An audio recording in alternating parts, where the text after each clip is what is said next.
Welcome back to the Discus Lariat Collective Podcast. I'm your host, Warren. I'm here with Glenn, and today we are going to do a Monday Night Raw review from last night.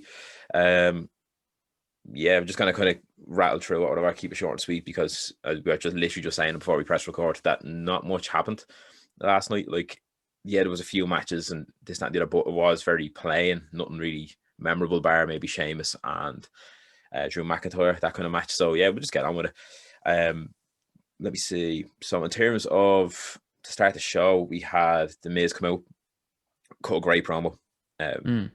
As usual, he's a great heel. We've touted that before. He just has this. I don't know. It's a really good kind of heel term that you can do, where you can almost find something in any story that directly impacts him, and then displays it in the promo, like, oh, well, you should feel sorry for me because this happened, or I deserve this. Do you know what I mean? He's a cunt for it as well, because like you wouldn't have wanted him there in the first place, but once he is there, he makes you feel nearly bad for him. Yeah. But then he's also an arsehole about it. Like, he's great at being a shy bag. Like, yeah, pretty much, yeah. But it was a hell of a promo at the start. As usual though, chaps unreal on them week. Then after that, then we had Bobby Lashley with his new kind of entrance. It felt big. Yeah. It felt what would you say? The championship worthy of a champion. It was actually a really cool entrance, to be honest. And then they had that match. It was just a rematch basically from last week. I don't understand why he necessarily had a rematch, but whatever. If anything, Drew McIntyre is more in line for a rematch if that's the case. But considering they ditched rematches about 3 years ago as well. So there's no rematch clause anymore. They kind of like now it doesn't make Bobby look strong for like reaffirming himself as still with a championship title defense. It actually makes him look a little bit weaker, in my opinion, because it feels like he cherry picked the champion to be, and he cherry picked his forced defense. Oh, I get you. I know what you mean. Yeah, I suppose actually, it's a good way to look at that. Yeah. The match itself now wasn't bad. It was like a pretty good match, solid kind of Lashley turning up the heat, showing why he's the WWE champion. Miz obviously doing some wily kind of heel tricks and heel shit. Dropping under the ropes. Yeah, like it was a good match. It wasn't bad by any means, and it was only made better by the promo preceding it as well. So overall, I have no issue with the match. I thought it was great. Solid match, solid promo as well. A good start to Raw, in fairness. And even the backstage part when the whole business was coming into the arena, obviously they're dapper blokes anyways, you know what I mean? They dress well, so it just MVP put together a fucking an absolute unit. Like, he really did. Yeah, he's after elevating the careers of 3 lads. Like, yeah, like, say what you want, but no one else is doing that in the current landscape where they're able to take, like, because to be fair, it could have been a flip of a coin for someone like Bobby Lashley or Shelton Benjamin to not have a championship. Yeah, true, yeah. MVP has done a hell of a job with the whole business. Like all 4 lads obviously pulling that weight as well. That helps. And with the likes of factions and stuff like that come and go, I suppose Retribution's a good one to kind of pick at. Regardless if you win or lose, you have to kind of keep momentum to an extent with how everyone's feeling as well. Do you know what I mean? Like, obviously, the lads in Retribution don't want to be coming out every week on Raw and getting beaten. Do you know what I mean? That's, of course they don't. But at the same time, though, you have to be like, right, boys, that's how we're being booked. Continue on. I have an idea in my head, and I won't ramble on too much, but here's the premise. Mustafa Ali, with Retribution, chases Riddle, beats him through cheap shit, tactics. Obviously, this is going to lead to Riddle getting his title back later, right, in a month or 2. Yeah. But you have Mustafa Ali alone after being champion. Retribution aren't anywhere nearby. And MVP approaches him and says, yeah, we're going to need that title back. And it's him going again for the US title. Second go around at it, right? Because he had the first go around before Lashley. And we have a faction that holds all the gold. Yeah, I'd love it. That would be the right way to book it, in my opinion. Yeah, and like, I'm a sucker for that kind of faction having every piece of gold they can. It doesn't bother me. It never did bother me. I understand people kind of got a bit pissed off with the likes of Triple H and Evolution, the reign of terror, as they call it, and stuff like that. But again, if it works and that championship material, fucking go for it. You know what I mean? Like, Bobby Lashley, obviously more than capable to be world champion. He's deserved it for quite some time now, to be honest. And absolutely, he didn't let the head drop. Do you know what I mean? He was booked in some ridiculous angles with like LAN and stuff like that. Do you know what I mean? And again, as I said, he knows what he's worth. He's gonna keep trucking through it. You know what I mean? MVP, obviously, he's been around the business quite some time. Shelton Benjamin again, there's another one, and Cedric Alexander, who was booked fairly awkwardly as well for a while, like after the Cruiserweight Classic. So that's the kind of attitude you need to have. Don't let the head drop. Keep on doing what you do. Like, as they say, do what brought you to the dance, and the lads have done it. Yeah, absolutely. It would be cool with MVP winning the US title, to be honest. But like, I wanted to be in that exact way where he strolls on up to like, and I reckon Ali, just because he is an easier contender than Riddle, because Riddle has the history there with the Hurt business, and I don't want that feud to be reignited. Yeah, and I definitely don't want Riddle in the main event picture just yet. It's too early. Yeah. But imagine how interesting that would be if he just strolls on up to him and he's just like, yeah, we need that back. Kind of like what he did with the Miz and that, and it'll play on the fact of who they are and what they can do, and it will come to a point where they will try to bribe the wrong guy or something like that to, you don't need that title, you shouldn't come after this, and then they'll get trounced by a larger group, or a bigger selection of stars. You'll have Drew, Sheamus, Orton, and someone else all fight them. That big match feel to it where it's all the stars. Like, that would be. It would be cool, actually. Yeah, I wouldn't mind it. We'll continue on anyway with the card. Next up, then we had a ridiculous promo with the first promo of the night with Shane McMahon and Braun Strowman. Braun Strowman wanted an apology. He demanded an apology from Shane McMahon from last week. The way he kind of insulted his intelligence, saying it's stuff is above his reading level and he doesn't deserve kind of these opportunities. Ridiculous storyline to begin with. And then Shane came out storming into the ring, got real staunch, up in his face, and was like, "Yeah, I apologize for last week," and then stormed out. And then Braun Strowman obviously wasn't happy enough with that. He wanted an explanation. But that's how that segment finished. At first, I was like, okay, maybe in my head, I was like, all right, Braun's just going to go full monster and just kick the shit out of him backstage. We're going to see that. We didn't. And we'll get to that now in a few minutes. But after that, then we'll just move on to the next match, which was match of the night for me. I think you said it for yourself as well. Yeah. Yeah, absolutely. McIntyre against Sheamus. No DQ match. I posted on Twitter earlier saying this feud technically has spanned years. It's gone back since late 05, early 06, isn't it? Yeah. With Irish Rip Wrestling, which was a small promotion over here in Ireland. So, and these boys, they have that chemistry. Do you know what I mean? Oh yeah, and they are genuine mates, as they say. They're like, 20 years of friendship. I'm sure they are. Like, do you know what I mean? I could literally see this becoming tag team feud, and keep it for the year, keep an entire year. Best of 20 fucking every match. Oh yeah, give them the Lumbar Jack, give them the Iron Man, give them every match type, every single one. And he's like, eventually you can turn it into Angle Lesnar from like from many moons ago, 03. Yeah, 03, yeah. If you turned it into that, where it's a year long of, well, I can beat you in this match, but they won't beat me in this match, And they're just trading matches, like, that would be fucking animal. I like the idea of that. I do. I think though, with the Angle and Lesnar are a bit more athletic, I feel. Yeah. Whereas I do agree with, as you said, stretch it as long as you can. But I think these lads will work in a feud akin to Triple H and Shawn Michaels between 02 and 04. Do you know what I mean? Like, they had the gimmick matches, but also they kind of separate for certain areas. Do you know what I mean? Like, they had like, they started the feud in 02, and then after that, then they had, like, say 2 or 3 big pay-per-view matches. Then they kind of drifted away in 03 for a bit and came back here every now and then. Do you know what I mean? And then it ended up then going all the way to 04. Then you had the triple threat WrestleMania match with Benoit involved. Then after that, you had I think they had a 3 stages of Hell match as well, and then Bad Blood. They did, yeah. They had the Hell in the Cell, that was the longest Hell in the Cell, 48 minutes or something. Sure, it wasn't Sean won it in the Elimination Chamber, and then by the end of that year, November or something. In 2002, yeah, that was when it first started. Yeah, so in 02, that was in the start, and then in 04, when did it end? It ended like Bad Blood, June. That's what. Yeah, June 04 is when it ended, and they had the Hell in the Cell match that went on for like 48 minutes, and Evolution then dragged Triple H out of the cell because he was basically a husk of a man. They went all out. Like, I think Sheamus and McIntyre could hit that nail on the head, to be honest. They've already started off pretty hot as well. Like, last week's match was insane. It was just balls to the wall, just wrestling, and it was hard hitting, as we say, but also it had that crazy finish with the dodging out of the way, the bro kick and hitting with the Claymore, which was really unexpected. Like, and then this week, then no disqualifications. They used that as well. It wasn't just a tame kind of TV no DQ match where there's like maybe a ring post bump.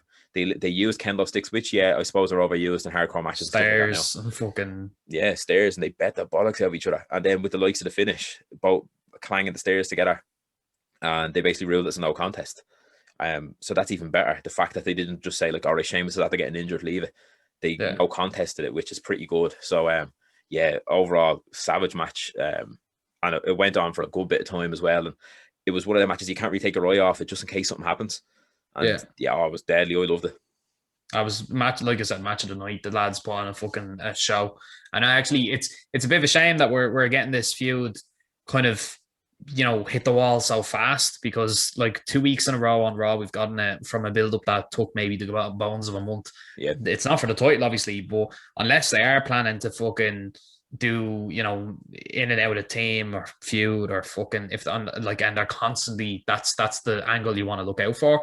I feel like it'll burn the candle at both ends, and then there won't be a point to watching it. Like, they're gonna need an interruption in it now where Sheamus wants to get a 1-up, so then they're 1 apiece with 1 no contest, and then in the final, the best of 5, if you will, when they're about to hit that final match, then that's when you have like someone interrupt to cause the feud diversion, like what they did a few years back with Dean Ambrose and Fiend, when he interrupted the Hell in a Cell with him and Rollins. Him and Rollins were having a year-long feud, so that's the alternative, but I don't know who or how to pull it off. Like, so my booking mind isn't there today. Yeah, but I hope they do a bit of a diversion now. Like, I hope maybe next week they might try to have a match, but they won't even get to that point. There might be a jump, like someone will jump someone backstage, you know what I mean? And then you like, as you said, someone will interject somewhere, and it won't go, all right, we're having 3 weeks of Sheamus and McIntyre. They stretch it out. Like, it's like when they do any other usual kind of like main event kind of match, you'd have to wait till the pay-per-view to see it. Do you know what I mean? So I think there will be an interjection now soon. But in terms of the rest of the card, then actually from last night, it kind of trucked on a bit now. We had like Xavier Woods against Shelton Benjamin, which is a solid match. That's really it, though. It was just a solid match. What was it? 2 good wrestlers down the team. Pretty much, yeah. And then in terms of the way that Woods got the win, it was just kind of like Shelton was kind of talking shit to Kofi Kingston on the outside, and he got a roll up. That's it. Classic Raw fucking surprise roll up counter number 204 for the year. Look. Yeah, like that's the thing. Like it's setting up Hurt Business and New Day. Obviously, they're fighting next week now for the tag titles. I can't see obviously the Hurt Business dropping them on Raw, especially the run they're on. Like, I mean, with the likes of obviously Lashley, as we said, doing great things, and all 4 of them are doing great things. So yeah, but kind of decent match. And then the thing to shout about, I suppose, the New Day gear. The Scorpion and Sub-Zero kind of gear was pretty cool. That which was was fucking class looking. And then Kofi threw out the little get over here then from Scorpion when he went backstage to what's his name, Matt Riddle. He had a scooter and he's like, oh bro, I don't know where to put it. He goes, can you mind it from me? And then Kofi's like, you get over here. And he was like, give me that scooter. It's just ridiculous, but that's what we love them, I suppose. New Day are great. Like, remember to tune into Up Down Down for your weekly gaming content. Yeah, pretty much. After this, then we got Slapjack against Matt Riddle. Again, like, the match itself was good. Slapjack is good. Riddle's good. It's just everything about Retribution I just do not like. I just hate seeing them. Just get rid of the masks. Even it's been bad booking. It's been bad naming. Yeah, like, all of everyone involved deserve better. And when you have someone who's as good as they are, you have someone as good as Riddle, and they're just. It's not even like they're earning a tentative spot, an audience attracting spot in the mid card. Yeah, it's just like, who do we have? Yeah, that's literally what it feels like. And like, although Riddle did get a pretty quick win, and it was basically, I suppose you could say, just a drawn out bit of a squash. Do you know what I mean? It's annoying because then you constantly have now the past 3 or 4 weeks Ali saying like, "Oh, this is ridiculous. These are embarrassing me." It's like, do something about it. Do you know what I mean? Do something about it. Hit them, take that mask off, evict them from the group, and then you have some sort of. Why is he the leader? Like, he's literally the most inconsequential member of the fucking whole group at this point as well. Yeah. At least the others, there's a bit of mystique to them, because although they lose a fuck ton, you don't really like them. The casual fans not going to know who they are. But there's no reason to be scared of them. Like, yeah, they're booked worse than the old NXT crew. Yeah, that original NXT run thing. Yeah. Way worse than them lads. Yeah, it's a shame, like, because each one of them individually are fantastic. Do you know what I mean? Yeah. They literally are, and it feels just so like thrown together, and it just does not work. But for me, anyway, I feel the worst for Dijakovic, to be honest, because he deserves so much better than oh my god, like he was insane on NXT, like, and on the Indies and stuff, and you look at the matches he had with Keith Lee and Damian Priest, and you're like, why did you throw him behind the mask and have him eat pins weekly? But whatever, we won't spend too much time on it because we should actually. That could be a video how we'd book Retribution. We could do that another time.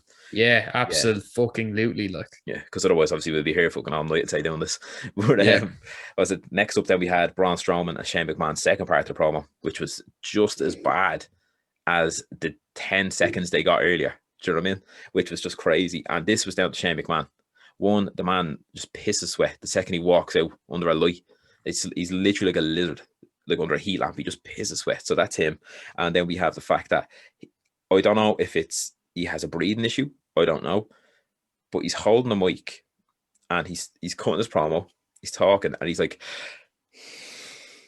and breathing through his, exhaling through his nose constantly, which already just kind of grates on you. It's like if you hear someone snoring almost, it grates on you.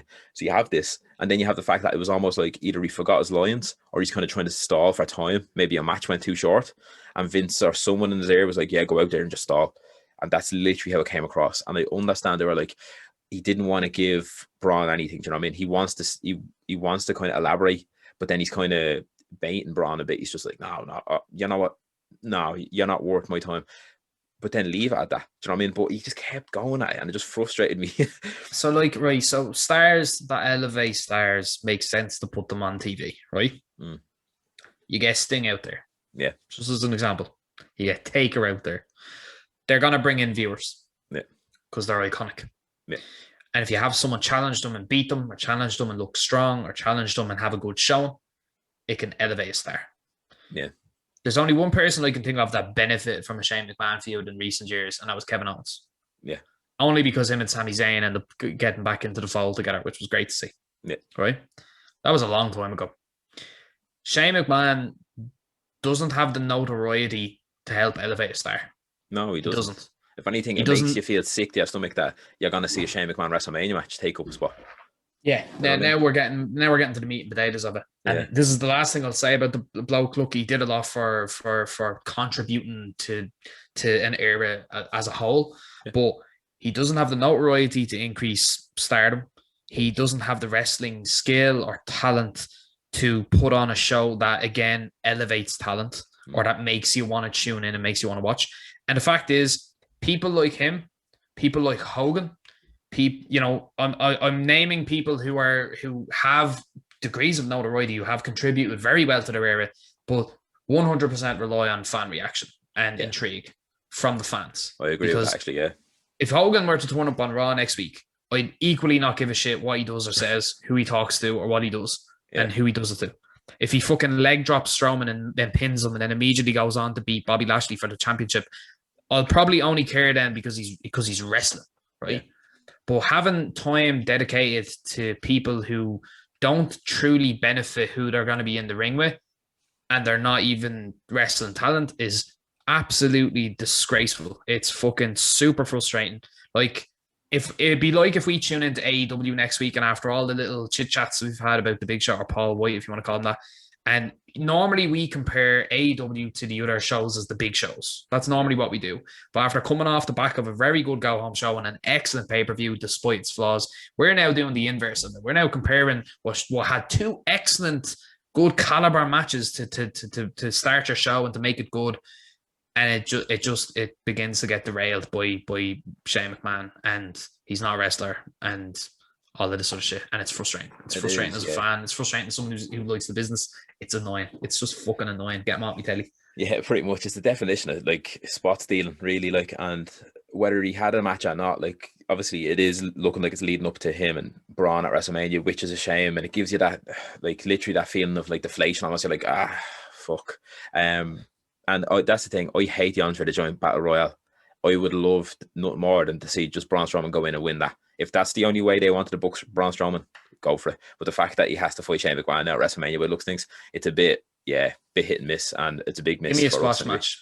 Give me a 30-second squash match. Yeah. Like Chavo or Ray versus Kane for their respective world championships from 10 years ago. Give me remember that? Yeah, that was Chavo against Kane at WrestleMania 24, I think, was it? Yeah, and then Rey Mysterio the same night he won Won the the title. Money in the Bank. Oh Money yeah, in the oh Bank, yeah, yeah. yeah, it was. Yeah, Yeah. Rey right. Yeah, Mysterio also had that happen with John Cena the same night he won the yeah, real fucking major title. ridiculous. Shafted. Yeah, poor Absolutely shafted. bastard. Anyway. Yeah, on with the show, on with the show. So after this, we had the women's tag title match, Naomi and Lana against Baszler and Jax, which is funny because we were only saying when are these going to get that title shot, and now obviously they have to pull the trigger on it. I'm glad it happened. I'm glad they got the title shot. The match itself was lackluster. And again, it's a shame because if you look at what they did on NXT, just gone. Do you know what I mean? And again, Yeah. it's not necessarily one person's fault or one team's fault. It's a lack of time. It's a lack of chemistry. It's I suppose a lack of creativity as well. Do you know what I mean? Yeah. Like Lana and Naomi have only been thrown together recently, so I'm gonna put the functional team cohesion and the timing into the one issue, and I'm not gonna say it's the performer's fault. I've yeah, seen Naomi wrestle. Hell, I've even seen Lana wrestle. It's not great, but I've seen her wrestle. yeah. I've She looked a seen, bit iffy though a few yeah, times. Yeah, like each of these women have been in some type of world title picture. Sans Lana, like yeah, Nia Jax had that feud with Alexa Bliss, Shayna Baszler against Becky Lynch, and Shayna Baszler ruling NXT, and then Naomi SmackDown Women's Champion, yeah. right? Like, why? They're just again. This is like the issue I had with the mid card Riddle. Go on out there. You Yeah. have 8 minutes, 12 minutes. Yeah, let's see what you can do. That's all it felt like.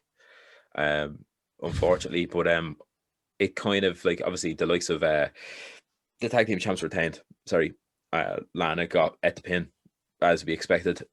Again, like as I said, it was just sorry, as you said, yeah, go out there, you have 5-10 minutes, give us a match. Yeah, That's all it felt like. It was just yeah, it's actually funny because it felt like Reginald was more in the spotlight than any four of these women, which is a shame because obviously I know on SmackDown he kind of got recruited by Nia Jax. And for some reason, when I saw him coming out, I just had a weird feeling that, geez, maybe he'll distract them and they'll lose the belts. Which obviously would have been a lot more, I suppose, unexpected. But regardless, I'm glad they kept the belts because I do hope they drop them to like an actual team. But or like maybe a few weeks down the line or something. But whatever. Yeah, I didn't really like the match. Again, it's nothing down to it's not onto the performance. It just wasn't good altogether. Like yeah. after that, then I suppose we'll move on to the main event. Then Randy Orton and AJ. That was the main event. So Randy Orton, well, AJ actually backstage was just talking shit about Randy Orton and the Fiend. Orton interrupted, and he was just like, "Yeah, we'll get in the ring then tonight. Let's see what happens," kind of thing. Which is funny because these two guys, obviously, we say this about a load of lads that yeah, they're not going to give you a bad match. They're going to go out there and just bust the balls anyway. Do you know what I mean? But it wasn't particularly that special. Do you know what I mean? It wasn't memorable. It was heel dynamic, so that didn't help. And then you had the fact that obviously there was no real build. There was nothing obviously to it. It was just he was talking shit about Randy Thrown Orton. together. Yes, and Yeah. that's cool. I don't mind that sometimes if it goes down into a feud, which it didn't. So whatever. Standard solid kind of match anyway. They both looked all right, you know what I mean? But again, as I said, it just didn't. It had no kind of spark to it. So it just straight away, it's forgettable. Do you know what I mean? Yeah, like nothing caused either lad to feel elevated or strong. No, that's it. And it was just like there was a few good parts in it. Don't get me wrong. Like there was the part where Randy Orton was going for an RKO and Amos reaped him out of the ring, kind of thing, stuff like that. You know what I mean? They did work with what they had, and that's exactly it. They worked with what they had. That's all they got really. We also then had the Alexa Bliss interruption on the Titantron, where she had a match, she blew it out. We had the the Kane pyro, and then AJ ended up winning anyway with the forearm. But and Randy Orton coughing up that oil or whatever it was, that black tar stuff. Yeah, His overall, Tajiri mix. yeah, literally, yeah. Like overall, like as I said, wasn't a bad match. It was just a standard match, standard kind of main event. You hear me? A standard kind of TV match. Unfortunately, it was in the main event spot, which I feel obviously Drew and Sheamus would have benefited way more from that. Yeah, I don't understand why they weren't like they could have opened the show. Exactly, and that's the funny thing. I was chatting to I sent it to Martin earlier. I just said to him, I was just like, is it just me, or even if Raw is good in ring, it just feels like their actual, what would you say, layout of the show is very odd. It just feels like the pieces don't fit right. Do you know what I mean? It reminds me of 2011, 2012 Raws where you'd have like Rock and Cena promos closing the show and opening the show.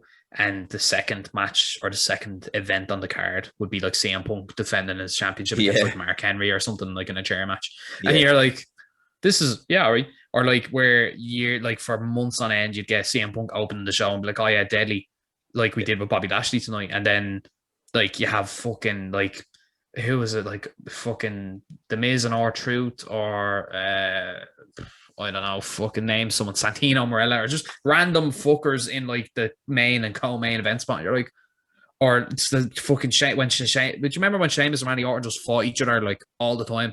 Yeah. Like, and they were always one of the last matches on the card. You were like, what? There's champions. Yeah. What the fuck are we doing? That's exactly it. It feels messy. It feels just out of place or something. Everything does, and again, it's a shame because the actual in-ring stuff is decent. It's not overly bad. It's not. Don't get me wrong. Raw still feels like a slog.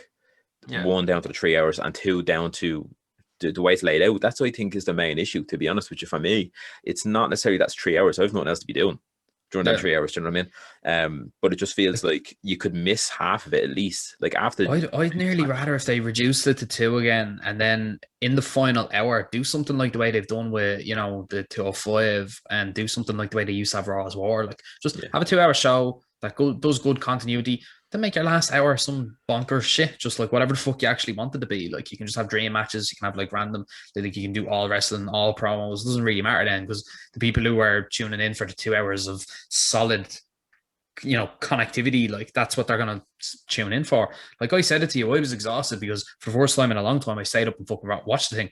And this is probably outside of complaining the least enthused I've been to review. Yeah. Like I'm actually looking forward to Thursday now when I get to do the better shows. Yeah, NXT and Dynamite and stuff. Yeah. Yeah. It's just a shame really, because I feel like they're on the cusp of something with Raw. Do you know what I mean? They're on that kind of, they're just about to light it up again. I feel like something's in the pipeline there. Obviously, it's because it's WrestleMania season, I think, as well. But I mean, it feels like they're about to hit a stride.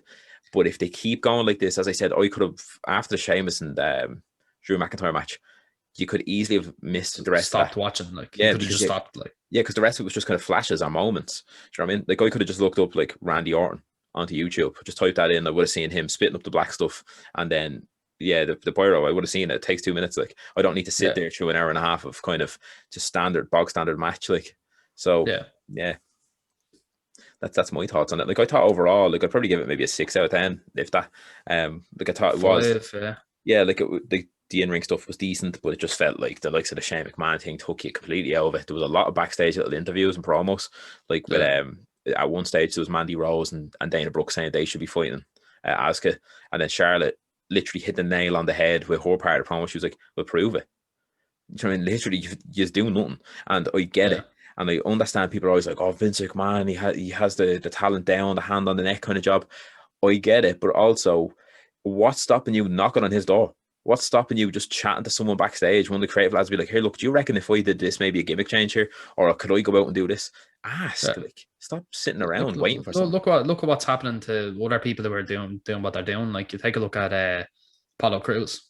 Yeah, prime example of how to go about doing it right. Yeah, like, I'm looking forward to seeing him and Big E fight for the title, because I care about it now. Yeah. But like, unless we do something strong and good with like Riddle as the mirrored counterpart, and like, or the women's title picture, like, and it's not a knock on Asuka. Look, she's non-native in the country. She had a really dominant reign. I just don't want to see the same match I got a couple of years ago. I don't want to see Asuka lose to Charlotte again.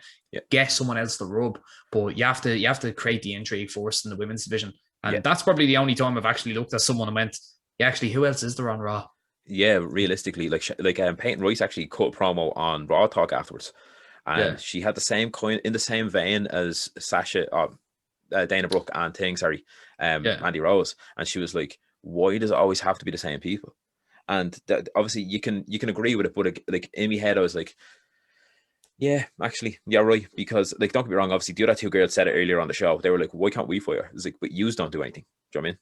They actually don't. Whereas Peyton Royce had done some like a bit more than them two girls. Do you know what I mean? And she is slightly better in the ring. I feel like I like Peyton Royce in the ring. I think she's very good. But I like the way she kind of called it out. And on Raw Talk, it feels a bit more off the cuff. Do you know what I mean? Like the way you have Yeah. to smack. So I feel now on Raw now coming up next week, I feel like she might either attack Charlotte or maybe call Charlotte out, just even to be like, I want to see where I'm at in my career, in my in-ring ability.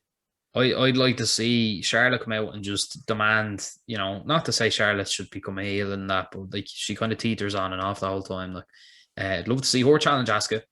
Asuka come out and kind of, even if she can or can't, be like, no, you need to fight for it. Everyone needs to fight for it. Everyone needs to earn it. And then, out you can stroll your Dana Brooks and your fucking Peyton Royce, who's had their little bit of chat there, and be like, and then for one of the girls who's not Charlotte, be like, why don't we see who's number one contender in a match tonight? Boom, there you go. Simple booking. You don't even need like a valet or a manager or an Adam Pearce or some shit or William Regal. Or you can just have the girls go, yeah, fuck it, all right, let's see if that works. And then have Charlotte booked really fucking strong, have her dumped out of the ring, and someone else take the cheeky pin. There you go. No one loses or looks bad. Charlotte gets to look shocked and frustrated or whatever else and annoyed. And then you have intrigue. And even if your one does get squashed by Asuka, that's fine too. Yeah, that's the thing. Like, it feels like they could have done something like that, like a little triple threat or a 3-way or even a fatal 4-way last night if Shane McMahon wasn't fucking blabbing on the mic, or was sweating all over the place. But yeah, maybe next week. I'll bite my tongue until then. Yeah, you're better off. I wouldn't hold your breath though. I'll tell you that now. He'd be long dead. But so what we'll do is we'll call it quits now here on this, because we went through the whole card. Like, overall, as I said, it wasn't like, it was a pretty weak show or tame show. That's what we'd call it. Because some best matches were McIntyre, Sheamus, and obviously the Lashley title defense was go for what it was. But yeah, if it was a 1 hour show, that makes up 5. Do you know what I mean? Yeah. Like if we got literally that times 3, I'd say it would be 10 out of 10. Yeah. No. But so maybe next week will be better. That's the only thing you can kind of hope for. Obviously, we have coming up now on the podcast and on the YouTube, we'll have a review now of NXT and Dynamite coming up. We'll have that on Thursday, and then on Saturday morning. Saturday. Yeah, exactly. We'll have SmackDown then on Saturday. But we'll call it a day on this, and then we just want to say, if you're watching this on YouTube, like, subscribe, let us know then in the comments what you thought Raw if you want. And then in terms of if you're listening to it on podcast or this, that, and the other, Apple Podcasts, Spotify, Stitcher, Acast, give us a like and a follow. And then the socials, then if you want to hit us up on Twitter, it's the Discus Lariat, and then Instagram is Discus Lariat Collective. Again, give us a follow, and send us a message. Let us know if you want us to talk about anything in particular or what you think of the show so far. But until next time, then we will see you later. See you later.